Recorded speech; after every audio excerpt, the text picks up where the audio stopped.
पण भगवंताच्या खोड्या एवढ्या वाढल्या होत्या. मग आता काय सांगितलं यशोदेनं, किसन्या तू आणि तुझी टीम आता गावात राहायचं नाही. आता तुम्ही कुठं जायचं, गायी चारायला वनामध्ये.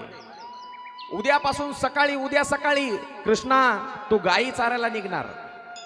संध्याकाळच्या वेळेला ज्या मोठ्या मोठ्या गायी होत्या त्या वेगळ्या काढल्या आणि गायीचे जे लहान लहान वासरं होते त्या वासराचा एक कळप वेगळा काढला. आणि हा कळप आजपासून कोण वळणार होता, आता कृष्ण वळणार होता. आनंद झाला कृष्णाला आणि गेला गल्लीमध्ये वाड्याच्या बाहेर सगळ्या गोपाळांना सांगितलं, अरे उद्यापासून मी गायी वळायला जाणार आहे, तुम्ही सुद्धा गायी वळायला जायची तयारी करा.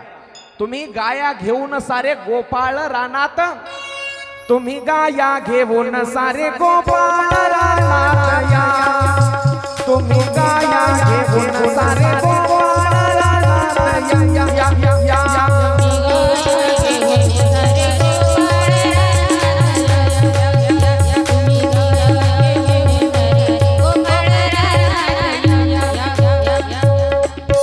तुम्ही गाया घेऊन सारे गोपाळ रानात या. दुसरा दिवस उजाडला. भगवान कृष्णानं स्नान केलं. तुम्ही म्हणाल महाराज एवढे दिवस का आंघोळ केली नव्हती का त्यानं? दररोज करायचा माय, पण आजचा विशेष दिवस तो सांगतोय. हा, दररोज आंघोळ करायचा. निघाला कृष्ण. पिवळा पितांबर नेसलेला आहे, डोक्याला मोर मुकुट घातलाय, हातामध्ये बासरी आहे, खांद्यावर घोंगडी टाकलेली आहे, हातामध्ये काठी घेतली आणि तो जगाचा बाप गायी वळण्यासाठी निघालाय. गायी वळण्यासाठी देवानं अवतार धारण केला. माय राक्षसांचा उद्धार केलाच केला, पण गायीची सेवा सांगून गेला कृष्ण. गायीची सेवा करा. अनवाणी पायात चप्पल सुद्धा घातली नाही. जोपर्यंत देव गोकुळामध्ये होता, वृंदावनामध्ये होता, चप्पल नाही घातली देवानं. सगळ्या गायी म्हणजे मोठ्या गायी नव्हत्या, लहान लहान गायी होत्या. गायीचे वासर होते. सगळा कळप आणि सगळे गोपाळ जेवढे काही चोरी करायला सोबत होते की नाही, सगळे आता वनात निघालेत. वनात गायी चारायला. कसे निघाले साधू संतांनी वर्णन केलं. आपण तेच वर्णन टाळी वाजवून ऐकायचंय. छोटी छोटी गैया छोटे छोटे ग्वाल, छोटी छोटी गैया छोटे छोटे ग्वाल, छोटो सो मेरो मदन गोपाल, छोटो सो मेरो मदन गोपाल.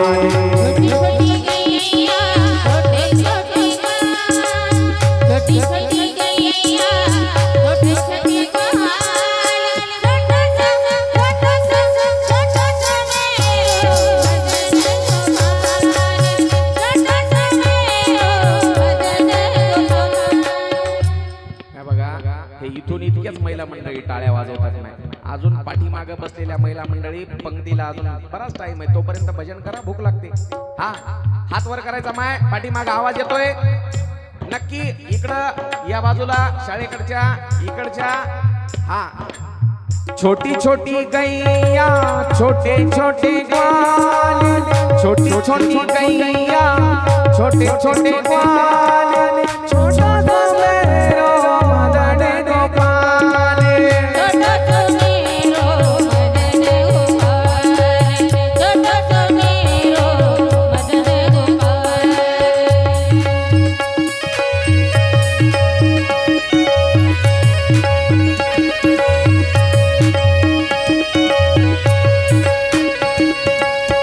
आगे आगे गैया पीछे पीछे ग्वाले,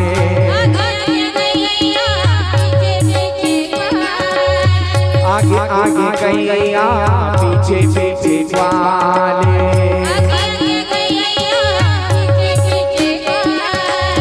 पीछे में मेरो मदन गोपाल, हाँ हाँ हाँ पीछे में मेरो मदन गोपाल,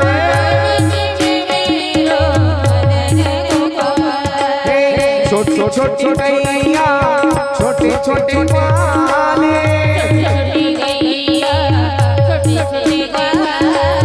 छोटा सा छोटा सा मेरो मदन गोपाल.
छोटी छोटी छोटी छोटी गैया छोटे छोटे ग्वाले छोटे छोटे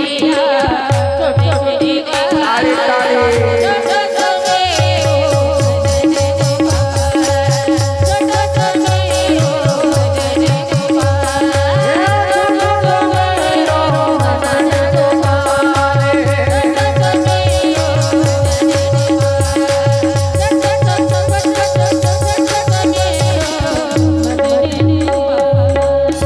छोटी गैया छोटे छोटे ग्वाले छोटो सो मेरो मदन गोपाल। तो मदन गोपाल तो कृष्ण कन्हैया गायी वळायला निघालाय.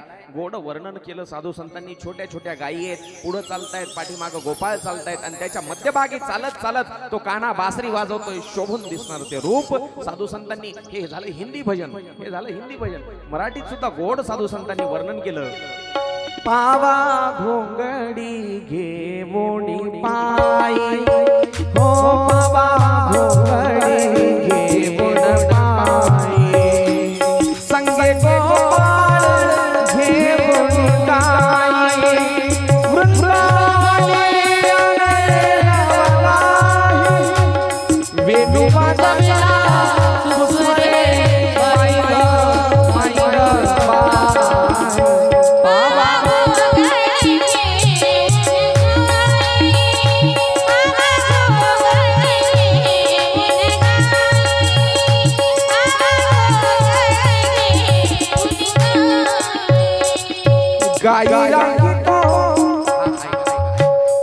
गायी चारण्यासाठी तो गोपाळांना घेऊन वनामध्ये गेला. पण वनामध्ये जाऊन फक्त गायीच चारले असं नाही बरं का. ती एक भगवंताची लीला होती. तिथं जाऊन देखील राक्षसांचाच वध केला. कृष्ण चरित्र सांगताना आमची महाराज मंडळीच बऱ्याच वेळेस एक चूक करतात. मला कोणावर टीका नाही करायची. मी व्यासपीठावर बसून वैयक्तिक कोणालाही बोलत नाही, कोणाचं उन्ह धुणं काढत नाही. नाही, पण एक मात्र आवर्जून व्यासपीठावरून सांगू इच्छितो. युट्यूबला फेसबुकला लाखो लोक मला पाहतात, त्याच्यामुळे मी एक गोष्ट सांगू इच्छितो. कृष्णानं फक्त केलेल्या तुम्ही खोड्या सांगता. गवळणीचा कोणाचा पदर ओढला, कोणाचा हाताला धरलं, कोणाची घागर फोडली, कोणाच्या घरात चोरी केली. पण मायबाप हो, फक्त एवढंच करण्यासाठी कृष्णानं अवतार नव्हता धारण केला.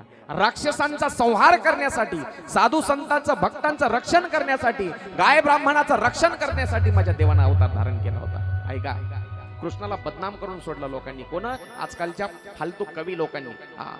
काय तर राधे चल माझ्या गावाला. कृष्णाला माहित नव्हतं गाव राधेचं कोणतं काय कोणतं, एवढं दाखवायला रिकाम टेकडा होता कृष्ण. तिथं जाऊन सुद्धा राक्षसांचा संहार केला. ऐका, एक वत्सासूर नावाचा राक्षस यमुनेच्या काठावर कृष्ण परमात्मा गायी चारतोय. त्या वत्सासुरानं वासराचं रूप धारण केलं आणि वासराच्या कळपामध्ये शिरला. कृष्णानं त्याला शेपटीला धरलं एका हातानं आणि एका हातानं दोन्ही पाय धरले. गरगर गरगर फिरवला आणि आकाशामध्ये फेकून दिला. एक मोठं कवठाचं झाड होतं, त्या कवठाच्या झाडावर फेकला. असे सगळे कवठ खाली पडले आणि तो राक्षस देखील मरून पडला. बोलिए कृष्ण कन्हैया लाल की जय. हे असं बोलताना जरा जास्त ताकद लावावं लागेल मला. थोडंसं काही वाढते का पहा बरं. याचं वर्णन व्यास महाराजांनी केलं. ग्रहित्वा परमापाताभ्यो सहलांगुकम अच्युता कामित्वा कल्पित्याग्रे प्राहि गोतगत जीवितम. तो जो वत्सासूर नावाचा राक्षस होता, तो वत्सासूर मारला. असाच एक बकासूर नावाचा राक्षस आला. सवय बको नाम महान सुरो बकरूप मृगौ. तो बक म्हणजे कशाचा? बक म्हणजे काय म्हणायचं त्याला? बगळा. कशाचं रूप घेऊन आला? तो बगळ्याचं. तो बक नावाचा राक्षस बगळ्याचं रूप घेऊन आला.